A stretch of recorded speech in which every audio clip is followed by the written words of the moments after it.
సినీ నటుడు ప్రియదర్శి ఇటీవల కాలంలో ఎంతో విభిన్నమైన సినిమాలను ఎంపిక చేసుకుంటూ వరుస హిట్ సినిమాలతో తన ఖాతా వేసుకుంటున్నాడు. ఇక రీసెంట్ గా కోర్టు సినిమాతో సూపర్ హిట్ అందుకున్న ప్రియదర్శి త్వరలోనే మిత్రమండలి అనే సినిమా ద్వారా ప్రేక్షకుల ముందుకు రావడానికి సిద్ధమయ్యాడు. ఈ సినిమా దీపావళి పండుగను పురస్కరించుకొని అక్టోబర్ 16వ తేదీన విడుదల కాబోతున్న నేపథ్యంలో ప్రమోషన్స్ కార్యక్రమాలను కూడా వేగవంతం చేస్తున్నారు. మరి ఈ సినిమా ప్రమోషన్ లో భాగంగా నేడు సినిమా నుంచి ట్రైలర్ విడుదల చేయగా ఈ ట్రైలర్ కు విపరీతమైన ఆదరణ లభిస్తోంది. జాతిరత్నాలు 2 ఫుల్ కామెడీ ఎంటర్టైనర్ గా ఈ సినిమా ప్రేక్షకుల ముందుకైతే రాబోతుందని తెలుస్తోంది. మరి ఈ సినిమా నుంచి విడుదల చేసిన ట్రైలర్ చూస్తుంటే జాతిరత్నాలు సినిమాని తలపిస్తుందనే చెప్పాలి. ఇక ఈ సినిమా ప్రమోషన్స్ కార్యక్రమంలో భాగంగా చిత్ర బృందం వరుస ఇంటర్వ్యూలకు హాజరవుతున్నారు. ఈ క్రమంలోనే ఒక ఇంటర్వ్యూ సందర్భంగా నటుడు ప్రియదర్శి జాతిరత్నాలు సినిమా గురించి ప్రశ్నలకు ఎదురయ్యాయి. డైరెక్టర్ అనుదీప్ డైరెక్షన్ లో ప్రియదర్శి, నవీన్ పోలిశెట్టి, రాహుల్ రామకృష్ణ నటించిన ఈ కామెడీ ఎంటర్టైనర్ అద్భుతమైన విజయాన్ని సొంతం చేసుకున్న సంగతి తెలిసిందే. ఇక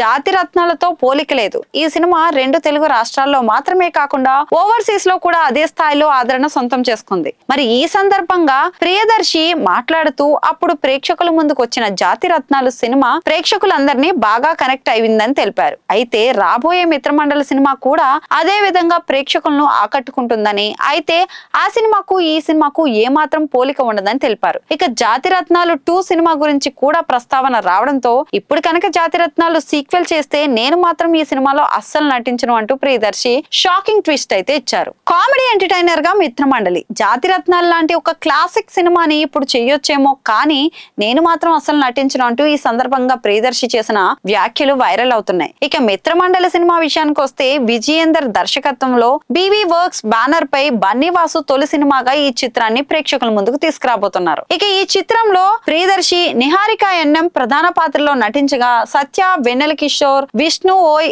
రాగ్ మయూర్, ప్రసాద్ బెహ్రా వంటి వారు ప్రధాన పాత్రలో నటిస్తున్నారు. ఇక ఈ సినిమా నుంచి ఇప్పటి వరకు విడుదల చేసిన అప్డేట్స్ మాత్రం మంచి అంచనాలనే పెంచేశాయి. మరి ఈ సినిమా కూడా ఫుల్ కామెడీ ఎంటర్టైనర్ గా ప్రేక్షకుల ముందుకు రాబోతుంది.